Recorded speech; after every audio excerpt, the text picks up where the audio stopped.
जय हिंद दोस्तों, मैं मोहित सर। आज का हमारा टॉपिक है जनवरी से जुलाई 2024 तक के करंट अफेयर्स और उत्तर प्रदेश पुलिस की जो एग्ज़ाम होने वाली है, हमने उनके लिए जो कंटेंट लिया है, बिल्कुल सेलेक्टेड कंटेंट लिया है। तो आओ स्टार्ट करते हैं आज का वीडियो। चाबहार बंदरगाह के बाद भारत के नियंत्रण में संचालित होने वाला दूसरा विदेशी बंदरगाह है। और पहला जो बंदरगाह लिया गया था वो चाबहार ईरान का बंदरगाह पहले भारत ने लिया था। इस बार जो लिए सितवे पोर्ट लिया है और ये म्यांमार का ये बंदरगाह है। तो आपसे क्वेश्चन पूछता है कि दूसरा पोर्ट कौन सा लिया गया, तो सितवे ये म्यांमार का लिया गया। और तो पहला कौन सा था, वो ईरान का पोर्ट लिया था भारत ने। द आइडिया ऑफ डेमोक्रेसी, ये बुक किसके द्वारा लिखी गई है, तो ये जो पुस्तक लिखी गई है सैम पित्रोदा द्वारा इस पुस्तक को लिखा गया। और इस पुस्तक में क्या है कि भारत और यूएसए के लोकतंत्र की वर्तमान स्थिति को बताती है। पुस्तक का नाम क्या है, द आइडिया ऑफ डेमोक्रेसी। किसकी है, सैम पित्रोदा की ये पुस्तक है। हाल ही में किस देश ने दुनिया की सबसे शक्तिशाली लेजर विकसित की है, तो सबसे ज्यादा जो शक्तिशाली लेजर विकसित की है वो रोमानिया के द्वारा इसको विकसित किया गया है। अब यह सूर्य की तुलना में ये अरबों गुना तेज ये लेजर बीम है और ये किसके द्वारा बनाई गई है, वो रोमानिया के द्वारा इसको बनाया गया है। केरल विश्वविद्यालय के शोधकर्ताओं ने किस राज्य में 5200 साल पुरानी हड़प्पा बस्ती की खोज की है, तो केरल के द्वारा ये खोजी गई है। और किस राज्य में खोजी गई है, तो ये गुजरात राज्य में इसको खोजा गया है। इसमें जो मिला है वो मिट्टी के बर्तन मिले हैं और कलाकृतियां मिली हैं और जानवरों की हड्डी मिली है। किसके द्वारा खोजा गया है, तो केरल विश्वविद्यालय के द्वारा खोजा गया। और कहाँ खोजा गया है, तो गुजरात राज्य में इसकी खोज की गई है। विश्व भविष्य ऊर्जा शिखर सम्मेलन का आयोजन निम्न में से किस देश द्वारा किया जाता है, तो जो देश द्वारा किया जाता है वो संयुक्त राज्य अमीरात द्वारा इसको किया जाता है। और किसके लिए ये किया जाता है, कि स्वच्छ ऊर्जा के लिए वैश्विक गति देना, यानी स्वच्छ ऊर्जा को वैश्विक गति देना। पेरिस ओलंपिक की ज्यूरी में शामिल होने वाली पहली भारतीय महिला कौन है, तो ये पहली भारतीय जो महिला है बिल्किस मीर है। और ये किस राज्य से संबंधित है, तो जम्मू कश्मीर राज्य से ये संबंधित है। तो ये आपका मोस्ट इंपॉर्टेंट क्वेश्चन होने वाला है। किसमें होने वाला है, कि पेरिस ओलंपिक में जो ज्यूरी में जो शामिल हुई है वो जम्मू कश्मीर की जो लेडी है वो बिल्किस मीर है। भारतीय निर्वाचन आयोग ने लोकसभा चुनाव 2024 के लिए यूथ आइकॉन घोषित किसे किया गया है, तो जो किया गया है आयुष्मान खुराना को घोषित किया गया है। स्वीप किससे संबंधित है, तो आपका ये मोस्ट इंपॉर्टेंट क्वेश्चन होने वाला है। क्यों आपसे स्वीप पूछा गया, क्योंकि अभी हाल ही में इलेक्शन हुए तो उससे संबंधित आपसे क्वेश्चन पूछा जा सकता है। मतदाता जागरूकता कार्यक्रम से संबंधित है कौन, स्वीप। राष्ट्रपति द्रौपदी मुर्मू ने आईआईटी बॉम्बे में कार टी सेल्स थेरेपी की शुरुआत की है। कार टी सेल्स थेरेपी किस बीमारी से संबंधित है, तो जो बीमारी है वो कैंसर से संबंधित है। चर्चित प्रत्यूष टेलीस्कोप किस देश से संबंधित है, तो ये भारत देश से संबंधित है।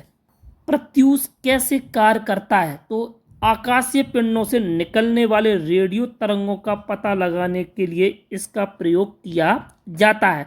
तो जो इसका आविष्कार किया और ये चर्चा में है और किसके द्वारा बनाया गया, तो ये भारत के द्वारा इसको निर्माण किया गया है। कार्गो हैंडलिंग को लेकर चर्चा में आया पारादीप बंदरगाह किस राज्य में स्थित है, तो ये किस राज्य में स्थित है, तो उड़ीसा राज्य में यह स्थित है। 3 अप्रैल को पूर्व प्रधानमंत्री मनमोहन सिंह राज्यसभा से रिटायर हुए। निम्नलिखित में से कौन सी डॉक्टर मनमोहन सिंह की आत्मकथा है? तो इनकी जो आत्मकथा है वो चेंजिंग इंडिया। तो ये इम्पोर्टेंट आपके लिए क्वेश्चन होने वाला है, क्योंकि इसमें पूर्व प्रधानमंत्री हैं और इनकी जो आत्मकथा है वो चेंजिंग इंडिया है। किस देश के वैज्ञानिकों ने कृत्रिम सूर्य में 100 मिलियन डिग्री सेल्सियस का तापमान 48 सेकंड तक मेंटेन करने का जो विश्व रिकॉर्ड बनाया है वो किस देश ने बनाया है? तो साउथ कोरिया ने 48 सेकंड तक 100 मिलियन डिग्री सेल्सियस तापमान टेम्परेचर को मेंटेन करके रखा है। तो इसका जो राइट आंसर है ऑप्शन नंबर डी। हाल ही में चर्चा में रही कोंडा रेड्डी जनजाति किस राज्य से संबंधित है? तो ये आंध्र प्रदेश राज्य से संबंधित है कोंडा रेड्डी जनजाति। ये भी आपका महत्वपूर्ण प्रश्न है। किस स्थान पर भारत का पहला tri service common defence station बनाया जा रहा है? तो मुंबई के अंदर तीनों सेनाओं का एक कॉमन स्टेशन बनाया जा रहा है। अभी तक भारत में कोई भी कॉमन स्टेशन नहीं था कि तीनों सेनाएं एक साथ ऑपरेट करती हों। अब ये मुंबई में बनाया जा रहा है जिसमें तीनों सेनाएं एक साथ ऑपरेट करेंगी, और ये जो स्टेशन बन रहा है वो तीनों सेनाओं का सबसे बड़ा अड्डा होगा मुंबई के अंदर। पेरिस ओलंपिक के लिए क्वालिफाई करने वाली एकमात्र भारतीय भारोत्तोलक कौन है? तो मीराबाई चानू मात्र एक भारतीय हैं जो क्वालिफाई की है भारोत्तोलक में। और पेरिस ओलंपिक हो रहे हैं 2024। 1 अप्रैल 2024 को भारतीय रिजर्व बैंक का 90वां स्थापना दिवस मनाया गया है। भारतीय रिजर्व बैंक की स्थापना भारतीय कमीशन की किस अनुशंसा पर की गई थी? तो हिल्टन यंग कमीशन की अनुशंसा पर की गई थी। और आरबीआई की जो स्थापना हुई थी वो 1 अप्रैल 1935 को स्थापना हुई थी, और कोलकाता के अंदर इसकी स्थापना हुई थी। और इसका जो राष्ट्रीयकरण किया गया था वो 1 जनवरी 1949 को इसका राष्ट्रीयकरण किया गया था। तो आपसे ये क्वेश्चन पूछे जा सकते स्टैटिक जीके में। भारतीय नौसेना ऑपरेशन संकल्प के तहत किस देश के जहाज अलकंबार को बचाया गया है?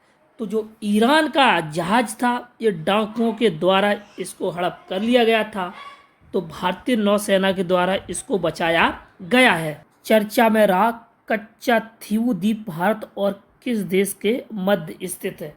तो भारत और श्रीलंका देश के ये मध्य पाक जल संधि के पास में है। और ये विवाद क्यों है? श्रीलंका देश ये कहता है ये द्वीप हमारा है और भारत कहता है हमारा है। एक्चुअल 1974 में एक समझौता हुआ था इंदिरा गांधी जी के बीच और भंडारकर नायके के बीच एक समझौता हुआ था जिसमें श्रीलंका को ये द्वीप दिया गया था। और लेकिन इसमें भारत इसके आसपास मछली का पालन कर सकता है, जाल अपने सुखा सकता है इस द्वीप पर और यात्रा कर सकता है। ये सारी की सारी व्यवस्थाएं उस समझौते के तहत हुई थी। लेकिन इस टाइम पर श्रीलंका है पूरा का पूरा अधिकार इस द्वीप पर अपना बताता है, इसलिए यह द्वीप चर्चा में है। 2024 में कितने व्यक्ति को मरणोपरांत भारत रत्न प्रदान किया गया है? तो 4 व्यक्तियों को मरणोपरांत पुरस्कार मिला है और 2024 में टोटल 5 लोगों को पुरस्कार भारत रत्न दिया गया है। और भारत में 5 लोगों को भारत रत्न मिला है, जिसमें से पहले कर्पूरी ठाकुर जी को मिला है, लाल कृष्ण आडवाणी को मिला है, स्वामीनाथन जी को मिला है और नरसिम्हा राव को मिला। और 5 में जो व्यक्ति हैं चौधरी चरण सिंह को यह पुरस्कार प्रदान किया गया है, जिनमें से मरणोपरांत जो मिला है कर्पूरी ठाकुर जी को मिला है, स्वामीनाथन को मिला है, नरसिम्हा राव को मिला है और चौधरी चरण सिंह को यह मरणोपरांत पुरस्कार दिया गया है। भारत में भारत रत्न देने की जो शुरुआत हुई थी वो 1954 में शुरुआत हुई थी। जो मरणोपरांत पुरस्कार जो प्रदान किए गए हैं वो 1955 में देना स्टार्ट किया गया था और अभी तक 53 व्यक्तियों को भारत रत्न पुरस्कार से नवाजा जा चुका है। तो ये भी आपसे संख्या पूछी जा सकती है। हाल ही में विश्व का पहला परमाणु ऊर्जा शिखर सम्मेलन का कहाँ पर आयोजन किया गया है? तो ये आयोजन जो किया गया है बेल्जियम के अंदर ये आयोजन किया गया है। ये विश्व का पहला परमाणु ऊर्जा शिखर सम्मेलन है और इसका जो मुख्य जो ध्येय है वो ऊर्जा को सुरक्षा देना और जलवायु परिवर्तन लक्ष्यों को प्राप्त करना। और इसमें जो टोटल जो देश शामिल थे 30 देश थे प्लस एक यूरोपियन यूनियन देश शामिल था, यानी टोटल मिला के इसमें 31 कंट्रियां शामिल थीं। केंद्र सरकार द्वारा महात्मा गांधी ग्रामीण रोजगार गारंटी मनरेगा के तहत जारी की गई नवीन दरों के अनुसार किस राज्य के मजदूरों को मनरेगा के अंतर्गत सर्वाधिक मजदूरी प्रदान की जाती? जो सबसे ज़्यादा मजदूरी प्रदान की जाती है वो हरियाणा को प्रदान की जाती है। और कितनी मजदूरी ये प्रदान करता है? 374 रुपये मजदूरी प्रदान करता। और सबसे कम जो मजदूरी प्रदान करता है वो मध्य प्रदेश करता है और मध्य प्रदेश जो करता है मात्र 2 से 21 रुपये मनरेगा की मजदूरी प्रदान करता है। मध्य प्रदेश भी करता है और छत्तीसगढ़ भी राज्य भी 2 से 21 ही मजदूरी देता है। भारतीय टीबी रिपोर्ट 2024 के संदर्भ में कौन सा कथन सत्य है?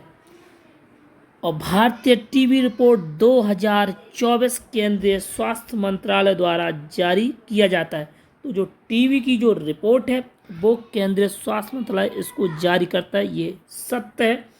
और 2023 में टीबी के अनुमानित जो मामले थे 27.8 लाख थे, ये भी आपका करेक्ट है। और संक्रमण से मृत्यु जो दर थी वो 3.2 लाख पर ही बरकरार है, यानी कि जैसे 2023 में थी वो 2024 में वैसी ही है। तो ये भी सही है। तो उपरोक्त में थे सभी, यानी कि चारों आंसर इसके सही हो जाते हैं। हाल ही में किस राज्य के कल्याणी के चालुक्य राजवंश का एक 900 साल पुराना कन्नड़ शिलालेख खोजा गया?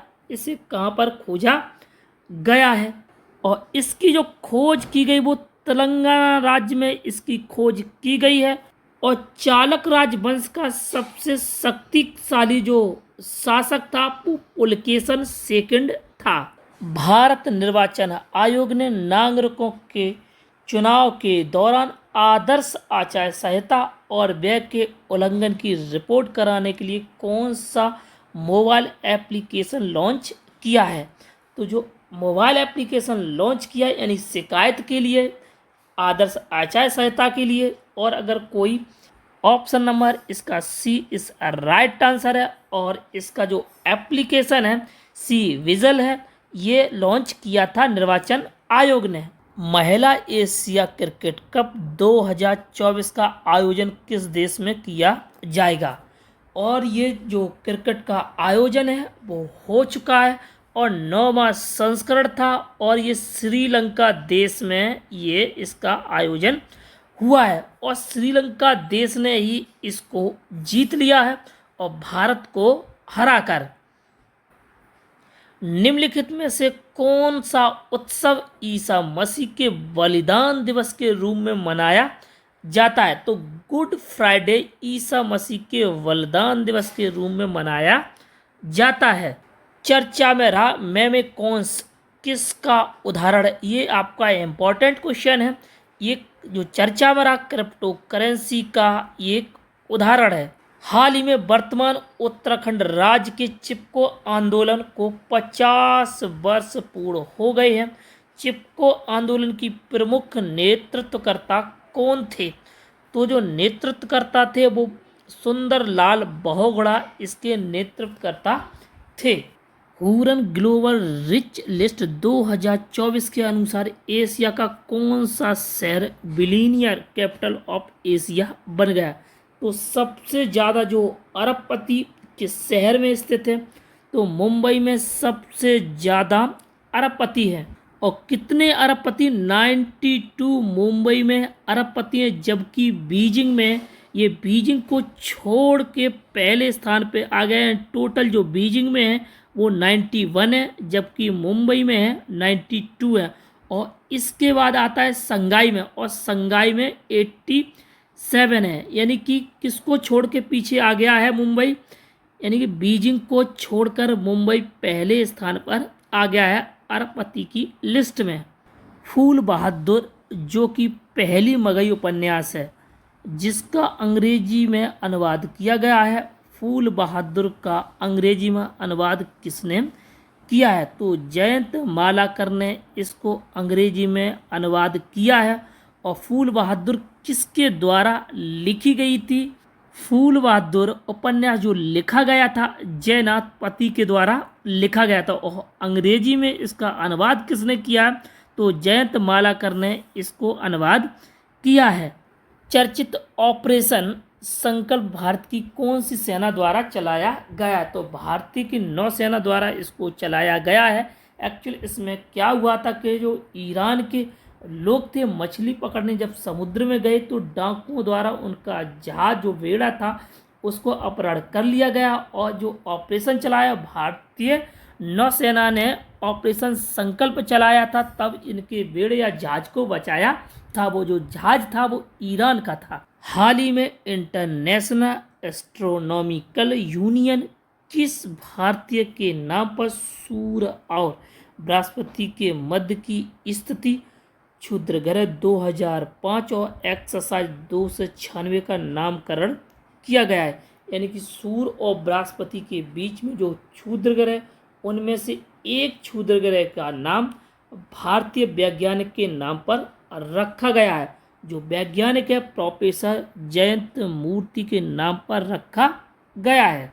यूएन वाटर रिपोर्ट 2024 के अनुसार कितने लोग आज भी स्वच्छ पेयजल की पहुंच से दूर हैं? 2.2 बिलियन आज भी लोग जो हैं स्वच्छ पेयजल से दूर हैं। सिग्मो महोत्सव किस राज्य का प्रमुख महोत्सव है? तो ये गोवा राज्य का ये प्रमुख महोत्सव है। तो आज का हमारा वीडियो आपको कैसा लगा? यदि हमारा वीडियो आपको पसंद आया है तो हमारे वीडियो को लाइक करें, और अभी तक आपने हमारे चैनल को सब्सक्राइब नहीं किया है तो हमारे चैनल को सब्सक्राइब कर लें। धन्यवाद।